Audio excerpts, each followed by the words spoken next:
Verquin, une ville de France de près de 3600 âmes et d'un budget de près de 40 millions d'euros, a reçu avec face le président de l'Assemblée nationale Issoufou Vouba. Le Congo et la France s'engagent par cette visite à avoir une activité mémorielle des grands morts en France pour la liberté.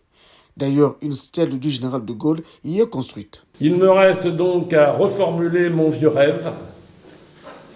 c'est que le président Sassou Nguesso prenne la tête d'une délégation de chefs d'État africains et vienne ici à Verquin pour leur dire voilà, quelque part dans un coin de France, il y a des gens qui savent ce qui s'est passé, qui ont commémoré en construisant quelque chose pour vous, et que cette graine plantée puisse ensuite fleurir partout, y compris chez vous. C'est dans cette veine que le maire a gratifié son hôte de la médaille de la ville et de la médaille commémorative de l'Ordre national français.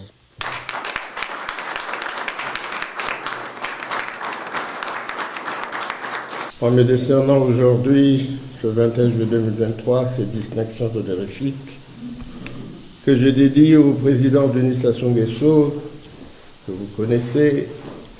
grand apôtre de la paix et grand ami de la France, la ville de Verquin pose un acte qui m'honore à plus d'un titre et en même temps qu'elle honore mon pays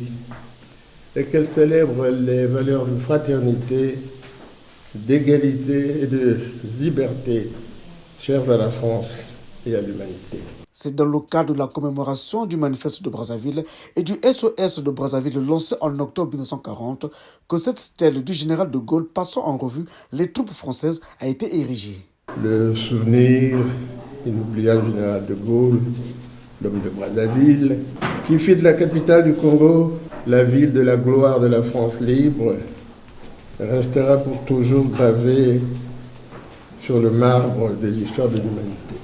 Une réplique de cette stèle sera érigée à une place symbolique de Brazzaville.